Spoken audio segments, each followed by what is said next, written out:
Gang, let's jump straight back in to the Age tomorrow. Caleb, I think I'm desperate to get your take on this story. The Libs talked of ditching Morrison last year. Liberal MPs who feared their government was on a path to electoral oblivion urged Josh Frydenberg to challenge Scott Morrison in September last year, but were unable to convince the former Treasurer to turn against his leader. Liberal Senator Andrew Bragg, one of the number of moderate MPs who approached Frydenberg with the idea of a leadership coup, confirmed preliminary discussions took place, but that the plot faltered after Frydenberg declared his loyalty to the Prime Minister. Caleb, I'm pretty sure the former member for Kooyong, if he had his time again, probably would have done things a little bit differently. Perhaps, but I do respect the honour of Josh Frydenberg there, saying, no, you've got to dance with the one what brung you, and Morrison has made me treasurer, and so I will be loyal to him. And look, you know, loyalty, even at times when it is of, brings you down along with it, but loyalty is a quality that should be appreciated. Loyalty is a virtue. Having said that, I find that really interesting that you... So you... Yes.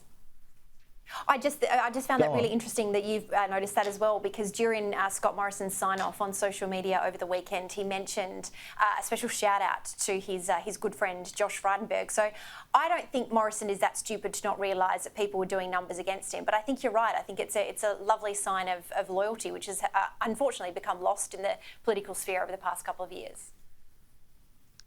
Yeah, you don't see it very often, and Tony Abbott was also a very loyal man to people within his party, and again, probably to his detriment at times. But loyalty is a virtue. But having said all of that, it's probably a pretty good case to be made that with Frydenberg as leader or any other person as leader instead of Morrison, they may well have won the election. It's clear that there was vast personal unpopularity attached to Scott Morrison, and I think the response of the electorate was not so much we want Labor, it was we don't want Morrison.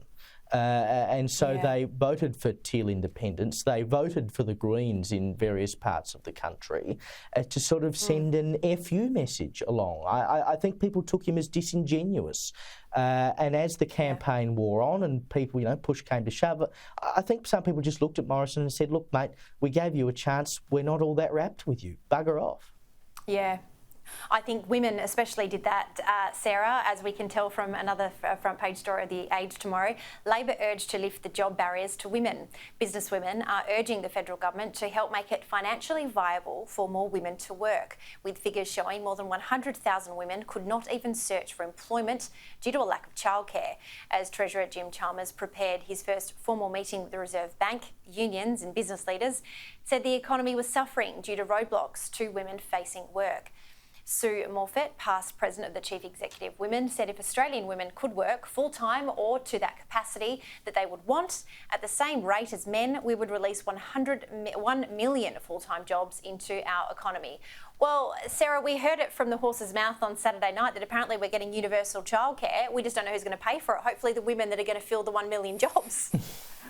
Yeah, hopefully something like that. And I think, that story is really interesting because it's saying 100,000 women can't even look for work. And that's important because that's obviously not captured then in our unemployment figures and participation rate and so on. These are people that aren't even in the market for a job. So I think it's important for that to be, front and centre. You are right, they've got a really ambitious climate change childcare policy of over $6 billion. It's going to cover 98% of families.